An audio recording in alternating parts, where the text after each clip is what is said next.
Саламатсыздар урматтуу телекөрүүчүлөр, УТРК Баткен телеканалы түз эфирдеги берүүлөрүн улантат. Бүгүнкү көрсөтүүбүздө биз унааларды онлайн кайра каттаса болот, дал ушул теманын алкагында сөз кылабыз. Албетте бүгүн биздин студиябыздын коногу бар. Тааныштыра кетейин. Кыргыз Республикасынын Ички иштер министрлигинин Унаа мамлекеттик мекемесинин Баткен бөлүмүнүн башчысы Абдуллаев Анарбай Ибраимович. Саламатсызбы, студиябызга кош келипсиз. Ардактуу телекөрүүчүлөр, сиздер биздин көрсөтүүнү түз эфирде көрүп жатасыздар. Биздин экран астында WhatsApp номерибиз иштеп жатат. Биздин темага байланыштуу суроолоруңуздар, ошондой эле бүгүнкү көрсөтүүбүзгө келген конокко байланыштуу суроолоруңуздар болсо, биздин WhatsApp номерге узатыңыздар. Биз болсо албетте сиздерден келген суроолорго ушул түз эфир аркылуу жооп алып беребиз. Биз болсо анда маегибизди баштайбыз. Анарбай Ибраимович, ушул барыбызга маалым болгондой эле Кыргыз Республикасынын Ички иштер министрлиги менен санариптүү өнүктүрүү министрлиги менен биргеликте ушул автоунааларды онлайн түрдө кайра каттоо боюнча пилоттук долбоору мындан 5-6 ай мурда иштелип чыккан. Бүгүнкү күндө ушул Баткен аймагында ушул долбоор кандай иштеп жатат? Бул автотранспорт каражаттарын онлайн түрдө каттоо долбоору бул санариптик өнүктүрүү министрлиги менен Ички иштер министрлигинин ортосунда атайын пилоттук долбоор болуп иштелип чыкты. Бул бизде 23 жылдын 1-сентябрынан башта ишке кирген. Азыркы күндө Кыргызстан территориясы боюнча общий 41 автотранспорт каражаты катталган. Бирок биздин Баткен облусу боюнча азырынча каттала элек. Бир дагы жаран ушул онлайн каттоону өтө элекпи? Азырынча каттала элек бизде бул долбоор боюнча.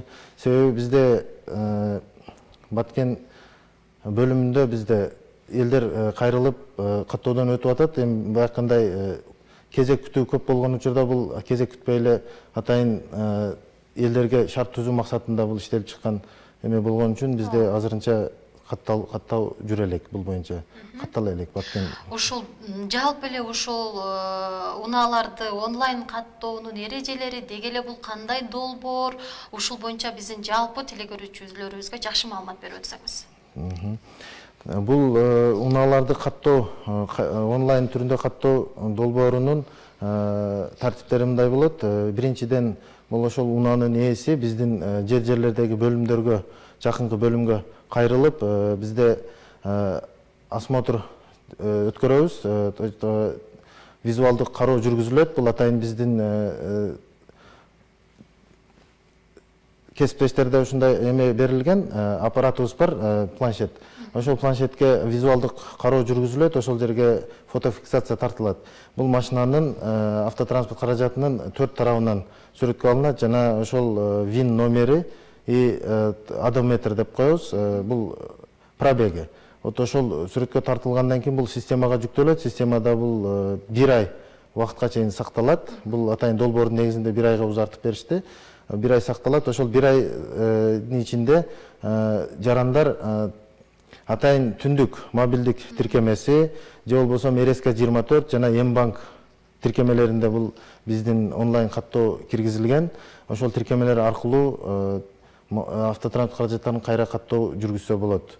Ал үчүн кандай болот? Биринчиден бул автотранспорт каражатынын ээси ошол түндүк же болбосо ошол башка тиркемелер аркылуу катталып, ал жерден электрондук кол тамгасы болушу шарт. Ошол негизинде бул тиркемеге кирип, ошол транспорт каражатынын кайра каттоо бөлүмүнө киргенден кийин ал жерде тиешелүү баскычтар бар. Ошол баскыч боюнча түшүрөт. Андан кийин экинчи эмеде болсо бул экинчи сатып алуучу жарандын ИНН пин номерин түшүрөт. Ал уже пин номер боюнча ал экинчи жаранга сатып алып аткан жаранга уведомление түшөт. Ал жактан подтверждение жасап, өзүнүн визуалдык идентификациядан өткөргөндөн кийин ал эми бул сатып аткан жарандын транспорт каражатын сатып аткан жарандын никеде турган аялы же болбосо күйөөсү боло турган болсо, бул ошол жубайынан дагы сөзсүз түрдө макулдук алынат. Себеби бул үй бүлөлүк кодекстин 35-36 статьясы негизинде көрсөтүлгөн. Сөзсүз түрдө бул макулдук бериши шарт. Ошол жубай дагы ошол түндүк же болбосо башка тиркемелер аркылуу макулдугун берсе болот. Андан кийин сатып алып аткан жаран бул транспорт каражатын кайра каттоонун атайын тарифтик өлчөмдөрү боюнча система сгенерировать этип эмесин чыгарып берет, төлөмдөрүн. Төлөмдөр төлөнгөндөн кийин өзү жакынкы биздин бөлүмдү тандайт. Ошол бөлүмгө атайын биздин система боюнча запрос келет. Анан ошол жерден барып туруп техпаспорт менен номерин алып алса болот. Демек ушул онлайн каттоодон өтө турган адам түндүк системасына каттоодон биринчиден өтүш керек. Демек ушул түндүктө бар адам гана ушул онлайн каттоодон өтө алат экен. Ал эми мында биз биринчи адам жана экинчи адам деп бөлүп атпайбызбы? Сатуучу жана сатып алуучу. Ошондо сатып алуучу дагы ошол түндүк тиркемесинде болушу керек болобу? Ооба. Демек экөөсүнүн эле бирөөсү жок болсо, демек каттала албайт онлайн. Ооба. Ошону түшүнсөк болот, Себеби бул онлайн каттоо жүргүзүп атканда экинчи жарандагы именно ошол тиркеме аркылуу подтверждение бериш керек. Ошол бул аралыктан туруп жумуш жүргүзгөнгө бул өтө ыңгайлуу. Мисалга алсак, мисалы сатып алуучу Ошто болсо, бизден мисалы сатуучу Баткенде боло турган болсо, бул Баткенден Оштон туруп бири-бирине сатып алууну каттоого мүмкүнчүлүк түзүлөт. Ал эми бул жерде негизи айта кете турган нерсе, бул ошол транспорт каражатына камак салынбаган болсо, же болбосо атайын штрафтары, карыздары болбогон болсо, эч кандай бир чектөөлөр коюлбаган учурда гана бул процесс жүрөт. Кимдер өтө албайт онлайн каттоодон? Кандай жарандар өтө албайт? Бул чектелүү жарандардын 18 жаштан жогору бардык жарандарда укугу бар. Себеби бардыгы тиркемеге катталып, биздин паспорт алгандан кийин бардыгы сатып алганга жана сатканга акысы бар. Ал эми бул жерде именно ошол тиркемеге келип такалып атат. Онлайн санарип жанакындай кол тамгасы жок болсо, санарип кол тамгасы жок болсо гана ошолор эме кыла албайт, каттоодон өтө албайт. Ошол төлөмдөрү дагы онлайн эле төлөсө болот, э? Онлайн төлөсө болот. Коопсуздугу жагы дагы кандай деп айта аласыз? Коопсуздук жагы өтө бул боюнча атайын система держатель деп коебуз. Бизде баягы база держатель инфоком мамлекеттик ишканасы. Бул жерде атайын көп баскычтуу эмелер менен защита коюлган. Коопсуздук жагы дагы бул жакшы эле деп айтам. Себеби дегенде бул атайын банктардын биздин төлөм системаларын жүргүзүү боюнча атайын банктардын ортосунда ушундай келишимдер түзүлгөн. Жана бизде мындай системада ар бир заявлениябызда, ар бир кызматыбызда QR коддор менен онлайн түрүндө төлөсө болот. Бардык төлөмдөр онлайнга өткөрүлгөн. Ошондуктан бул коопсуздугу жакшы деп айта алам. Демек ушул коопсуздук жагы дагы бекемделген деп түшүнсөк болот. Ардактуу телекөрүүчүлөр, сиздер Баткен телеканалынын түз эфиринде ушул унааларды онлайн каттоо эрежелери боюнча маекке күбө болуп жатасыздар. Бүгүн биздин студиябызда Унаа мамлекеттик мекемесинин Баткен облусу боюнча башчысы Анарбай Ибраимович бүгүн бизде конокто болуп жатат. Дал ушул мекеме ишканага берилүүчү сизде дагы суроолоруңуздар болсо, биздин WhatsApp номер иштеп жатат. Суроолоруңуздарды узатсаңыздар болот. Биз болсо сиздерден келген суроолорго жооп алып беребиз. Биз болсо маегибизди улантабыз. Анан ушул Анарбай Ибраимович, бүгүнкү күндө сиздер ушул айдоочулук күбөлүк боюнча дагы өзүңүздөрдүн ишмердүүлүгүңүздөрдү жүргүзүп келе жатасыздар. Бүгүнкү күндө ушул айдоочулукту берүүдөгү тартиптер кандай болуп жатат, ишмердүүлүктөр кандай болуп жатат, эрежелери кандай болуп жатат, ошолорго боюнча маалымат берип өтсөңүз. Туура. Биз негизинен Унаа мамлекеттик мекемеси биз эки багытта кызмат көрсөтүп атабыз элге. Бул транспорт каражаттарын каттоо жана айдоочулук күбөлүктөрдү берүү. Бул айдоочулук күбөлүктөрдү берүү дагы бул толук санатташтырылган АИС системалар менен камсыздалган. Бул айдоочулук күбөлүк алуу үчүн эң биринчи эле жарандар авто мектептерден окууну башташат. Ошол авто мектепке окууга катталганда аларда деле АИС системасы орнотулган, АИС система менен көзөмөлгө алынган. Ошол АИС системага катталгандан эле уже биз көзөмөлгө алабыз. Атайын ар бир категориянын ар бир өзүнүн сроктору бар, то есть мөөнөтү бар. Ошол мөөнөт боюнча окуусун улантат. Ошол жерде окууну бүткөндөн кийин андан уже биздин бөлүмдөргө кайрылып, биздин бөлүмдөрдөн сынактарды тапшырышат. Сынак тапшыруу эрежеси дагы биринчи атайын теориялык сынактан өтүшөт. Бул автоматташтырылган система менен биздин бөлүмдөрдө атайын экзамен сынак бөлүмдөрү бар. Ошол сынак бөлүмдөрүнө кайрылып, ошол жерден экзамен тапшырышат. Андан кийин теориялык сынакты тапшыргандан кийин андан практикалык сынак тапшырат. Тапшыргандан кийин гана айдоочулук күбөлүктү ала алат.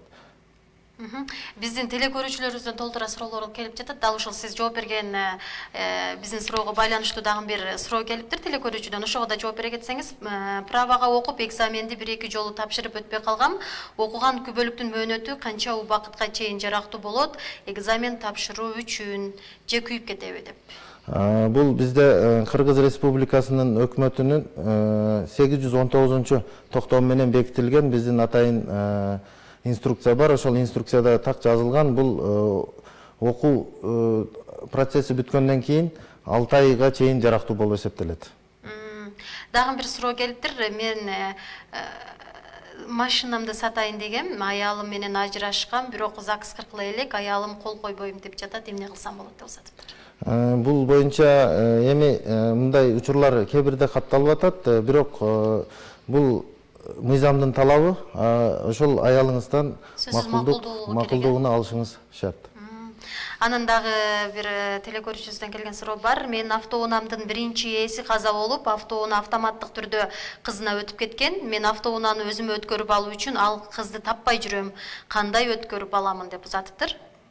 Бул боюнча мындай болот. Автотранспорт каражатынын ээси каза болуп калган учурда бул наследство жасалат. То есть бул ошол жакын тууганы же болбосо жубайына бул атайын наследство болуп өтүш керек сөзсүз түрдө. Ошол наследниктин гана акысы бар, уже башка адамга өткөрүп берген. Демек ошону табыш керек. Ооба, наследникти табыш керек. Андан башка жолу жок. Жок, башка жолу жок. Кийинки суроо, кыргыз номерин алгам, машинанын ээси Москвада. Салыкты ким төлөш керек деп узатыптыр. Салыкты бул транспорт каражатын ким айдап жүргөн болсо, ошол жаран төлөшкө милдеттүү болуп калат. Ал эми бул жерде ооба жарандын бизде мына салык кызматында атайын системада бул именно ошол транспорт каражаты кимге катталган болсо, ошол жарандын атынан төлөнсүн деп чыгып атат. Ошондуктан бул жерде экөө келишип туруп төлөш шарт болот.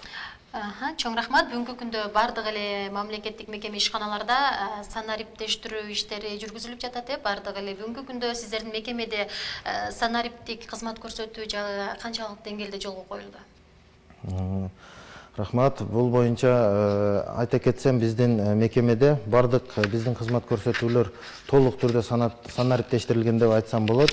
Себеби дегенде бул биринчиден эле эң биринчи эле бул биздин бардык кызмат көрсөтүүлөр ошол АИС системасы менен көрсөтүлөт. Ал эми бул транспорт каражатын каттоо учурунда дагы бул биринчи фотофиксация менен жанагы планшет менен фотофиксация жүрөт. Бул дагы онлайн түрдө автоматташтырылган системага түшүрүлөт.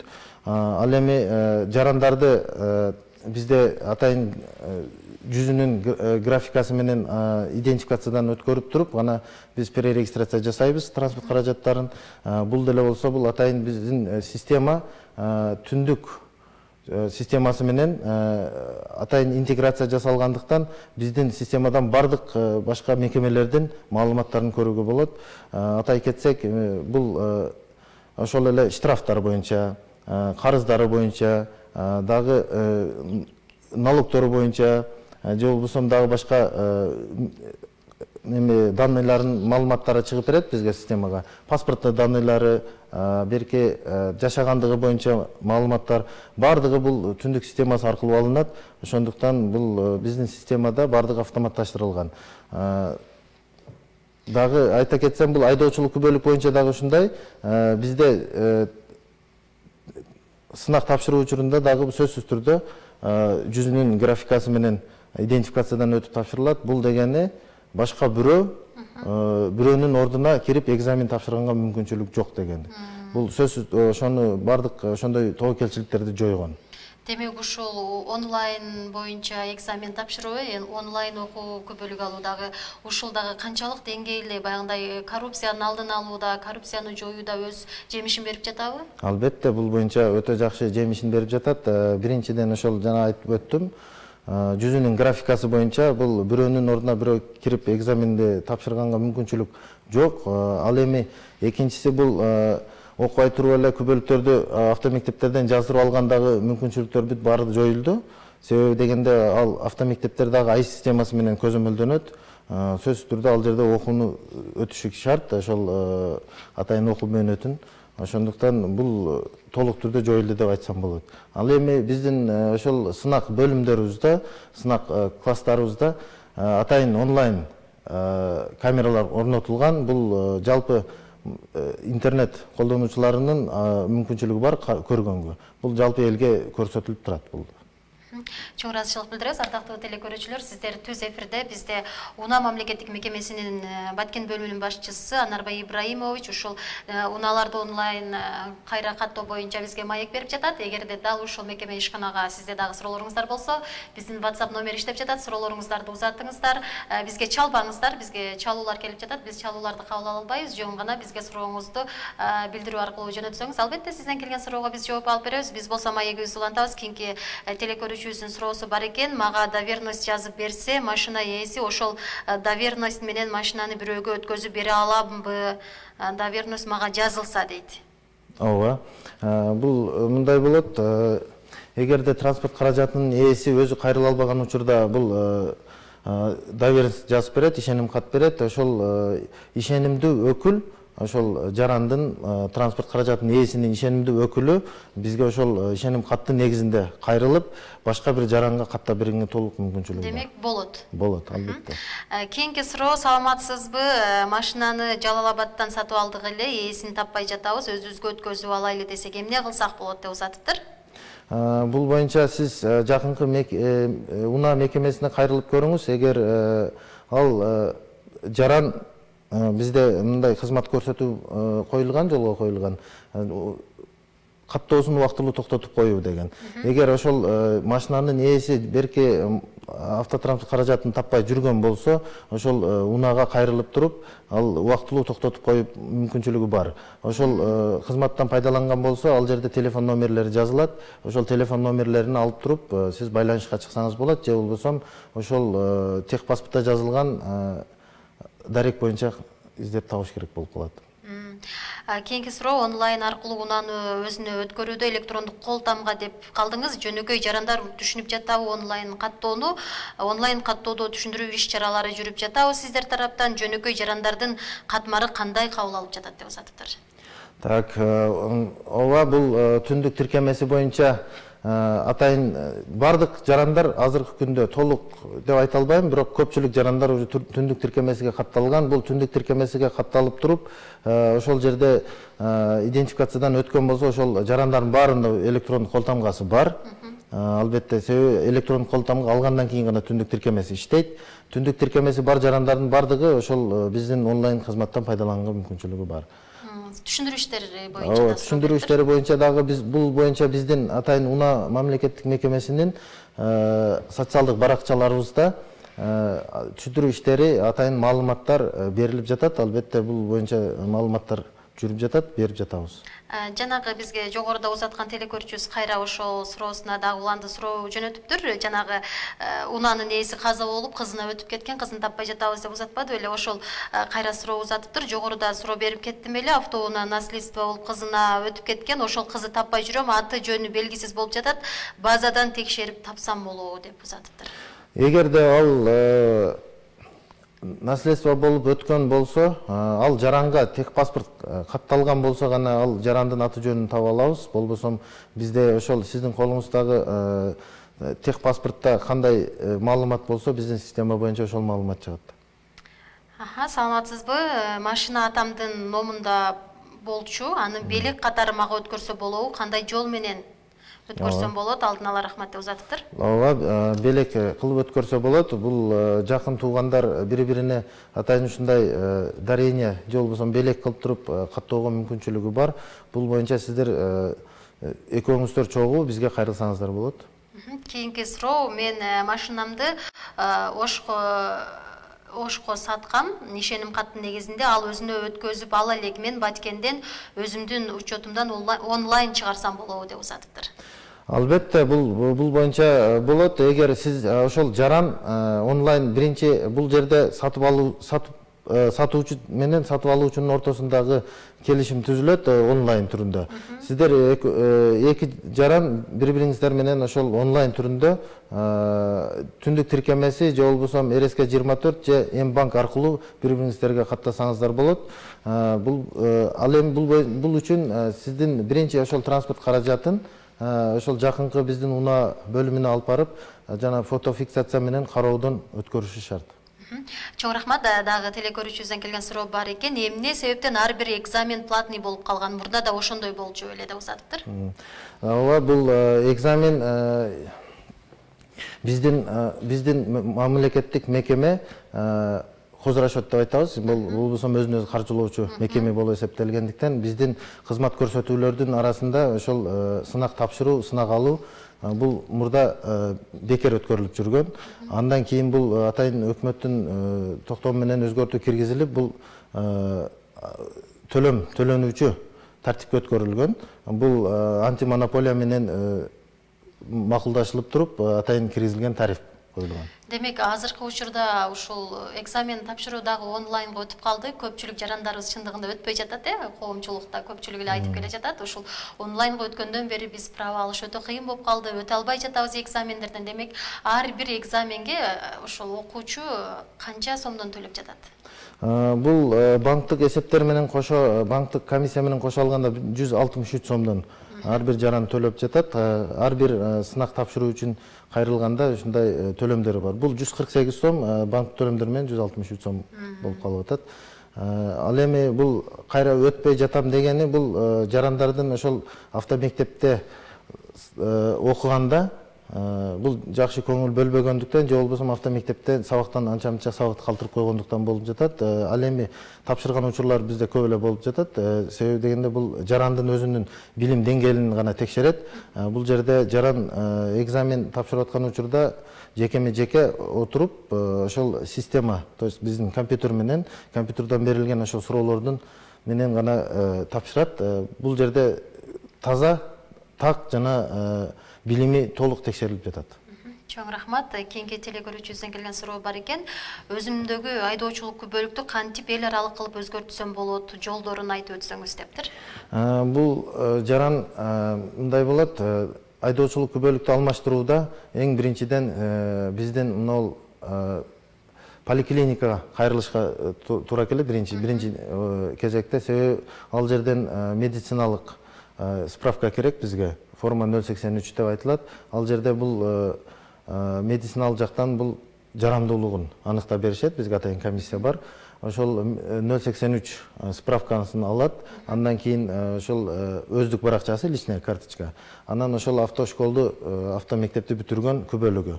Андан паспорт менен ошол айдоочулук күбөлүгүн алып туруп кайрылса, биз алмаштырып беребиз.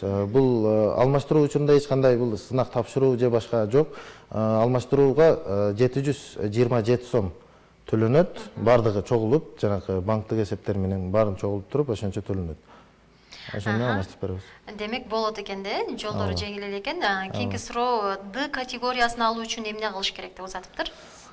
Д категориясын алуу үчүн эң биринчиден сизде айдоочулук күбөлүк болушу шарт. Айдоочулук күбөлүгүңүз алгандан кийин сиздин айдоочулук стажыңыз 4 жылдан кем эмес стаж болуш керек. Андан кийин сиз тиешелүү ошол Д категориясында окутууга лицензиясы бар атайын автомектептен атайын кайра даярдоо курсунан өтүш керек.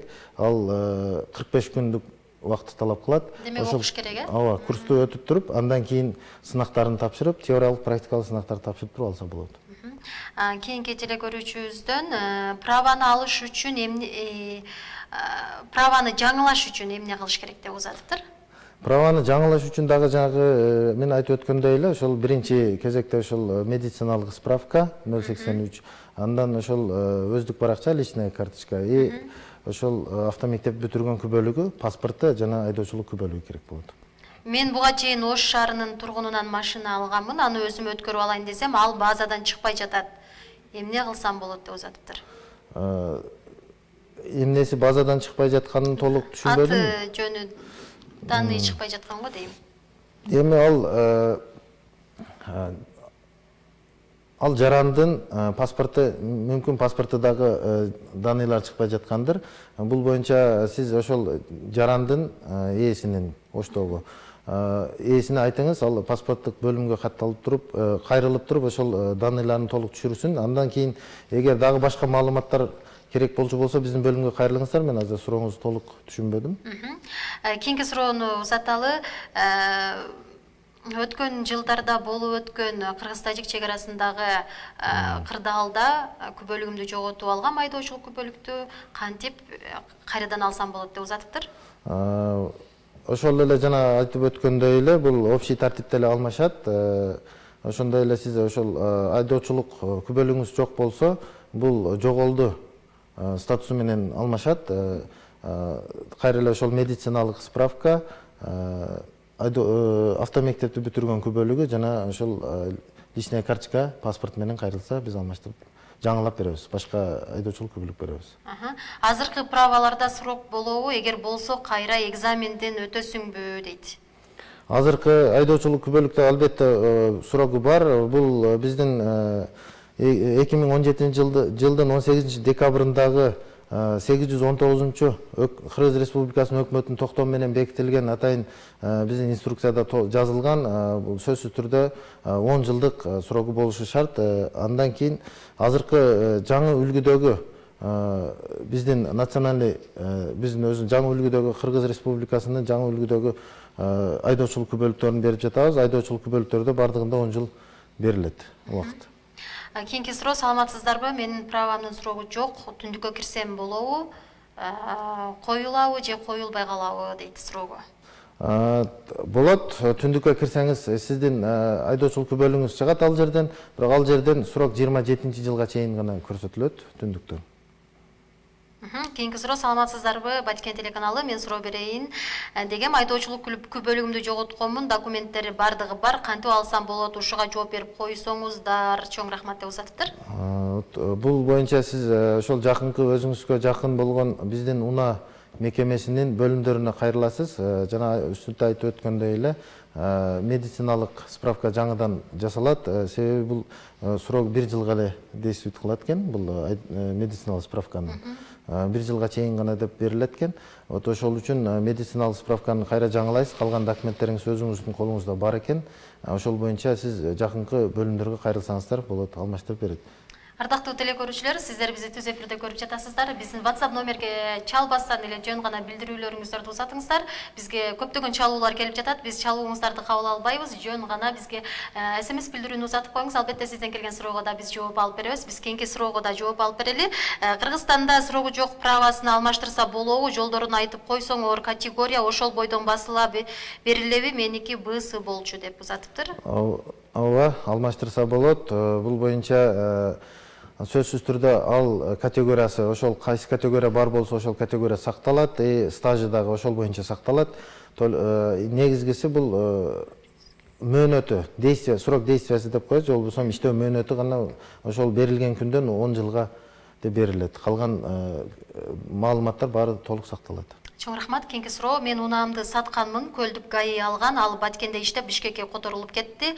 Кара Балтада иштеп жүрөт, штраф 4000 жетти. Төлөп жатам, эмне кылсам болот, арестке киргизсем болобу деп узатыптыр.